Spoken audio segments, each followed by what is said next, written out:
Moran pulled up his serious chair that the questions got hard. Now we have this trade war with China that Moody's and other analysts say is going to cost American families thousands of more dollars per year. And there is a lot of concern out there. People are worried. Even some people who voted for you saying, I didn't sign up for this. So how do you answer those concerns? Well, they did sign up for it. I said all these things during my campaign. I said, you're going to have a transition period.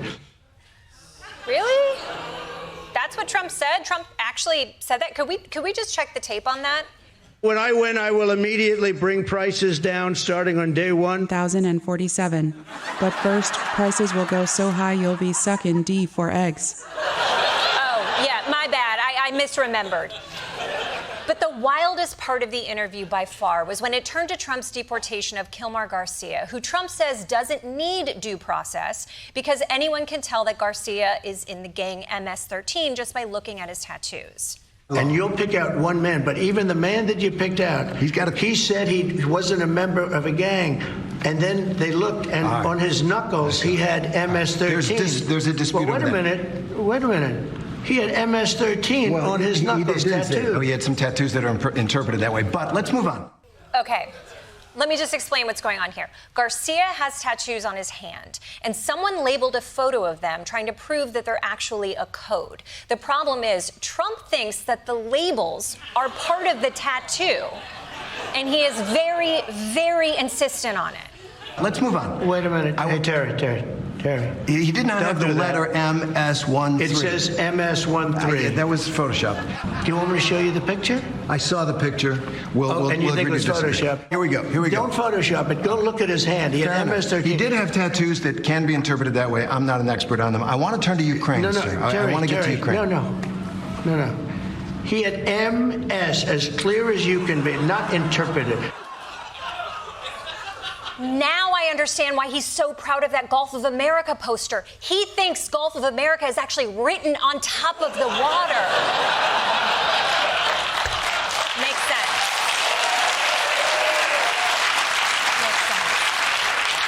And what is so crazy is that Terry Moran kept trying to change topics, but Trump wouldn't let him. I have never seen an interview where a reporter catches a politician in a gotcha, and the politician is the one who says, stop trying to move on. I am not done embarrassing myself. But I will hand it to Terry Moran. He held his ground to the point where it actually wore Trump out. And that's when we saw a moment of vulnerability from Trump. He's got MS-13 on his knuckles. All right. Okay? Well, we'll take a look. You do such a disservice. We'll take a look at that, Why don't you just say, yes, he does, and, go on to something else? It's contested. Ukraine. Why don't you just say I'm right? Up is down, left is right, Santa's real. And that is Trump in a nutshell. I can't prove the insane things I believe, so just go along with them. Don't believe your eyes, believe the Photoshop. But I, for one, will not believe the Photoshop, okay? I will go into the rest of the term with my eyes wide open, staring and watching. Oh, God, no! Oh, my eyes, my beautificated eyes! Americans are still trying to process the global realignment that has occurred following the disastrous Oval Office meeting between the president, J.D. Vance, and Volodymyr Zelenskyy. What happened, they say? Are we still America, they say? Whose side are we on, they say? It's complicated. The best way that I can explain what happened and show Americans how to process this new reality was with another shocking turn of events from this weekend. On Saturday night at the Elimination Chamber, the WWE shocked the world as John Cena turned heel, joined The Rock, and attacked Cody Rhodes. Now, if that does not immediately explain to you our current geopolitical climate,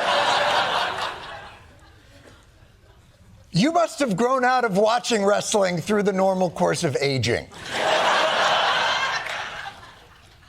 I, on the other hand, understand this in my bones. This explains it, folks. All of your shock, All of your disappointment, all of your anger, it's in there. It's in the squared circle. You see, Saturday night, oh, we're doing this. Saturday night, John Cena, the good guy of professional wrestling, Mr. Hustle, the champ, the man who stood for everything, truth, justice, the guy who literally holds the record for the most Make-A-Wish Foundation meetings of all time. People would get cancer just to meet John Cena. Last weekend, Cena flipped the script and went from being a face, a good guy, to a heel, a bad guy. Now, if you don't follow professional wrestling, and I'm guessing if you watch this show, you do not.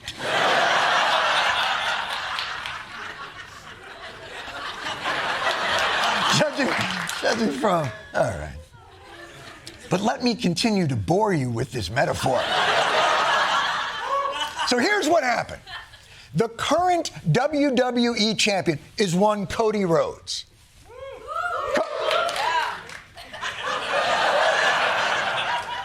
Seven people say around. Cody Rhodes is the people's champ. Unquestioned bravery. He stands in for Zelenskyy in this metaphor. A couple of weeks ago, The Rock, the now evil owner of the WWE, Putin in our story, made Cody Rhodes an offer. The one thing that I want more than anything in this world is that I want your soul.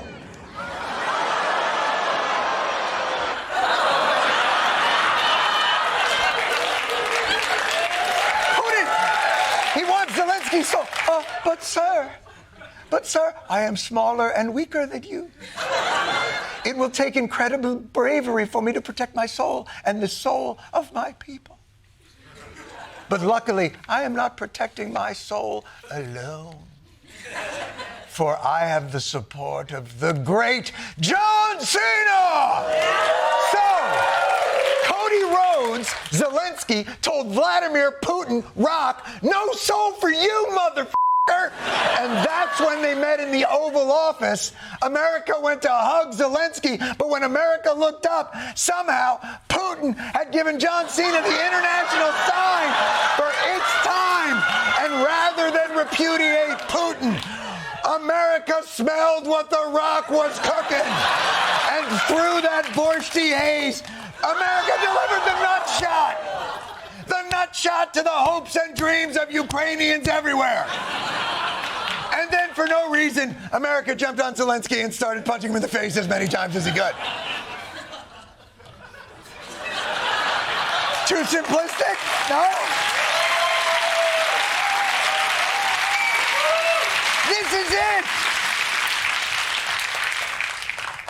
Am I being too simplistic, assigning to the delicate art of realpolitik a scripted outcome? Perhaps, but judge for yourself. Putin broken 25 times his own signature. 25 times he broken ceasefire. You're in no position to dictate what we're going to feel. You're not in a good position. You don't have the cards right now. You're gambling with World War III. You're gambling with World War III. Have you said thank you once this entire meeting? We gave you, through this stupid president, $350 billion. You're either going to make a deal or we're out. This is going to be great television, I will say that. It sure wasn't. But isn't that what you want from the high-stakes diplomacy and real-life urgency that ending war demands? And you know, even reporters got some nut shots in. Why don't you wear a suit? Oh, shit! No, you didn't! Let's do the dozens. Oh, Zelenskyy, you're so poor and war-torn, you're down to one Brooks brother. Oh, shit! You've so war-torn, you've given up the meaningless protocols of business attire. If you think I'm pushing this metaphor, look at the stunned faces in the crowd at WWE when John Cena turned heel.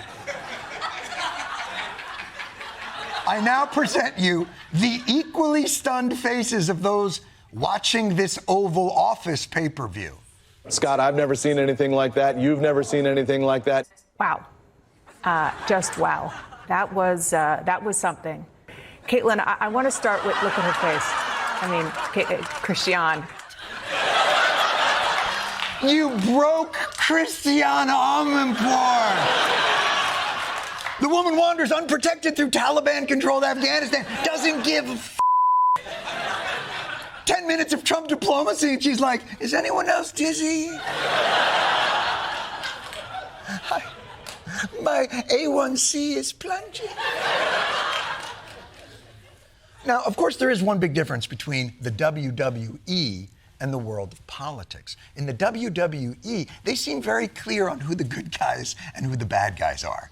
Nobody walked out of the match pretending that the guy who got nut-shotted was the bad guy. There was this attitude of ungratefulness, seeing his smirk, seeing him roll his eyes, seeing him refer to J.D. Vance, the vice president, as J.D. He shows up in his Equinox chic outfit to the doggone Oval Office. President Zelenskyy was also antagonistic, and frankly, he was rude. So impertinent, so disrespectful. Tone deaf, going in and fighting back, getting sassy with the president and the He was sassy. He was sassy. He was sassy.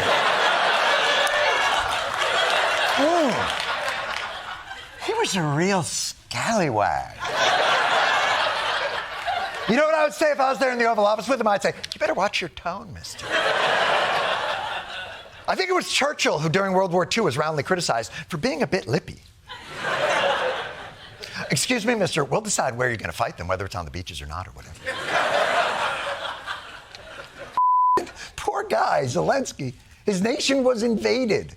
He's against all odds held off a much bigger army for 3 years. And we're like, would it kill you to smile a little more?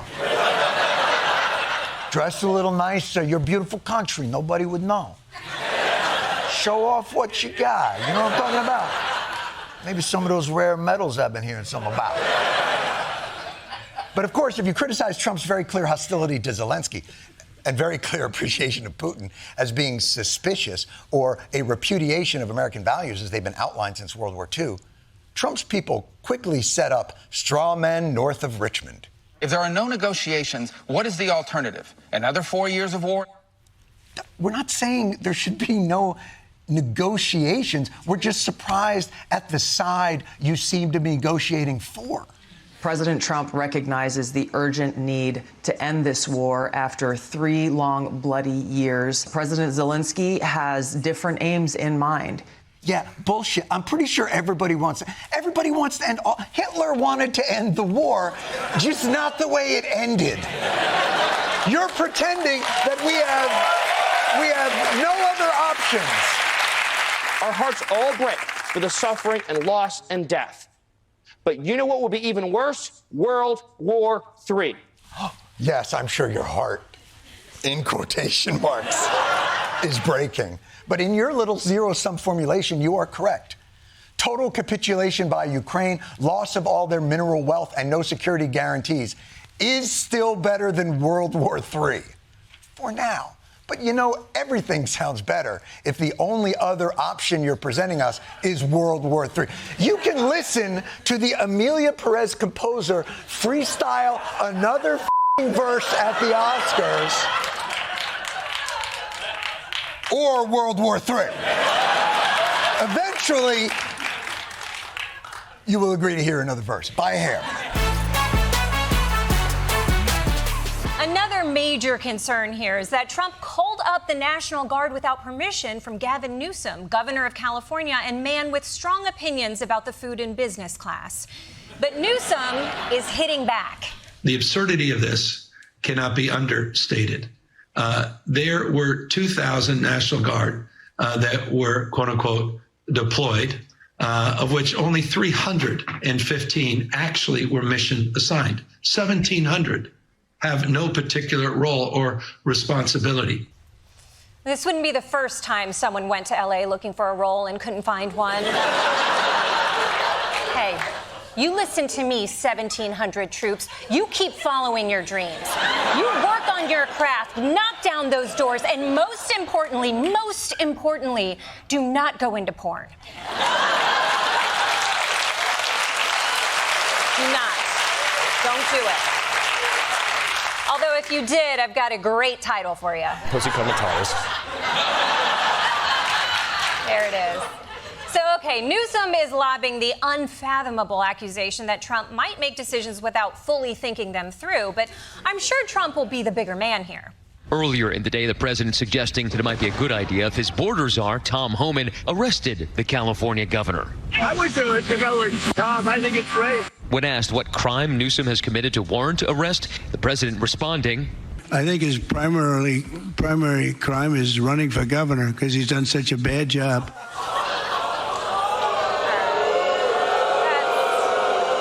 That's a ridiculous statement from Trump. Gavin Newsom's primary crime is obviously his podcast.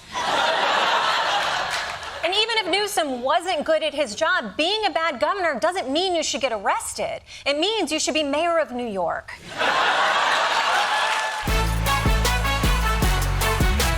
A showdown is now taking shape between the Trump administration and America's oldest university. The federal government announcing it will freeze more than $2 billion in grants for Harvard and $60 million in contracts after the school refused to comply with demands to limit activism on campus, eliminate its DEI programs, and make other changes.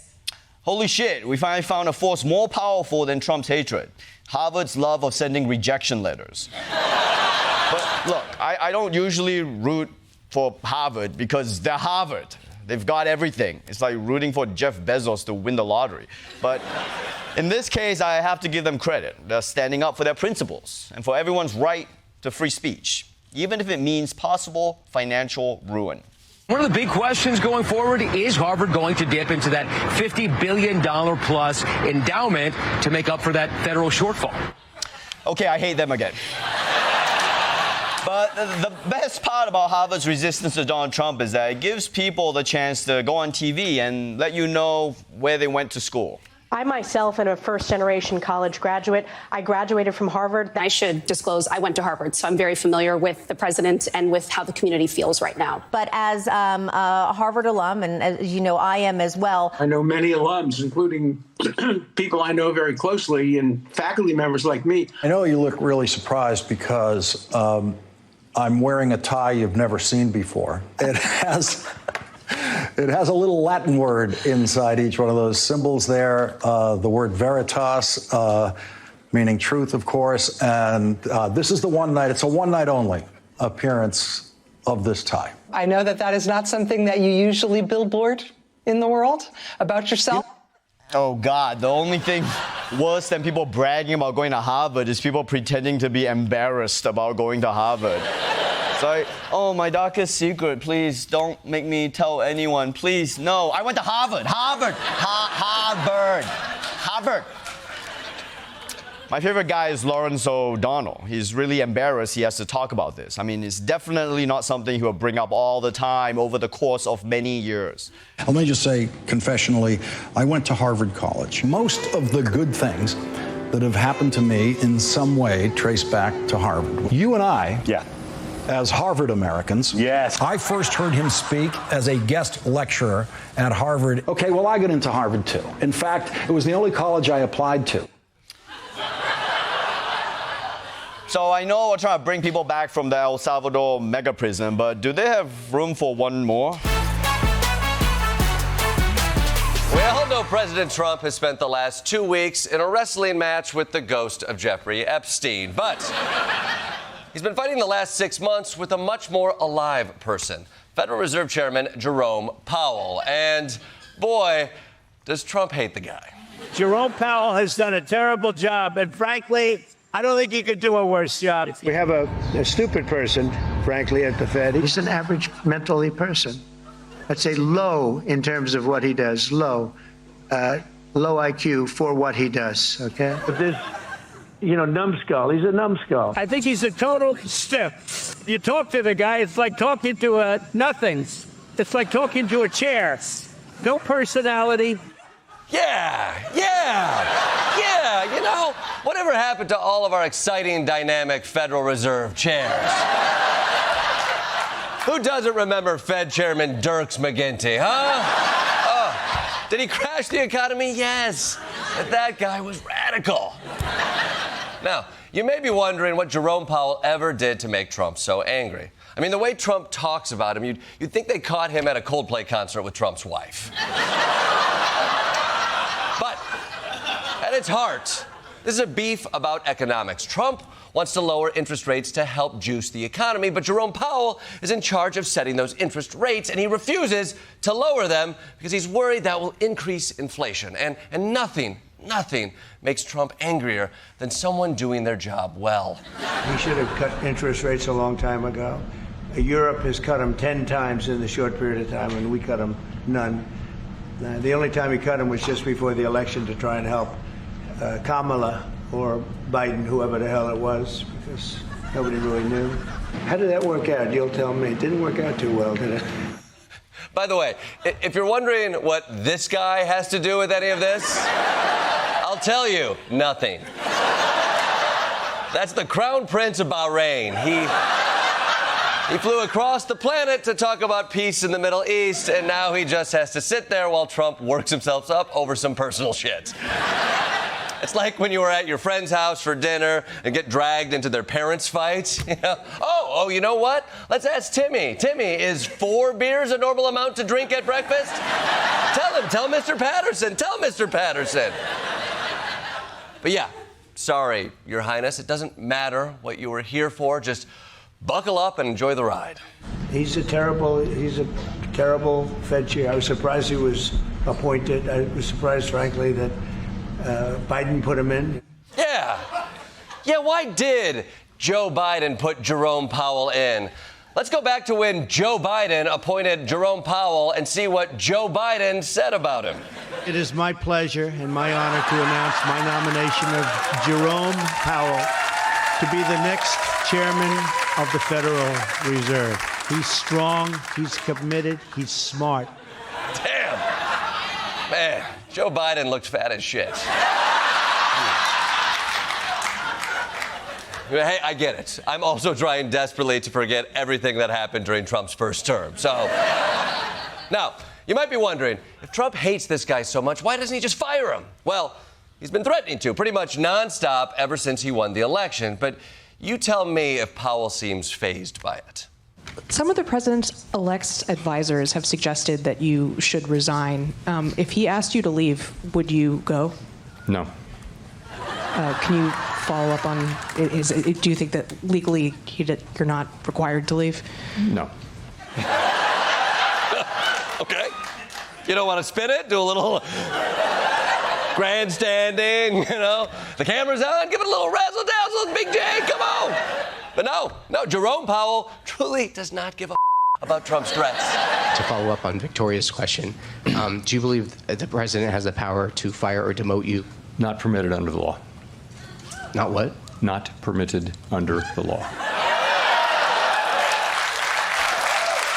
Wow. He went on to add, try me, bitch.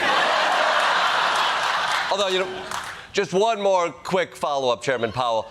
Do you think I can pull off jean shorts? Not permitted under the law. Harsh but fair. But Powell is right.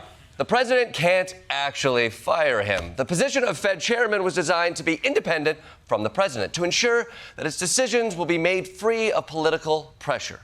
But Trump thinks he found a loophole. Yesterday, the president suggested a caveat that he could remove Chairman Powell if there is cause.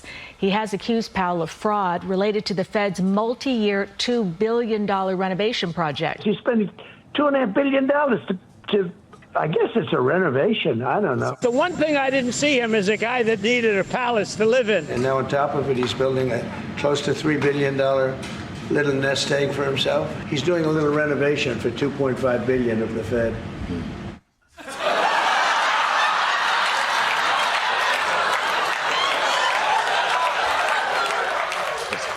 Yes, I've been here this entire time. By the way, It's crazy to hear Trump complain about the Federal Reserve Palace while he's sitting in his gold-bedazzled office. Man, that Jerome Powell sure is extravagant. Don't you agree? Gold-plated eagle holding up a marble end table.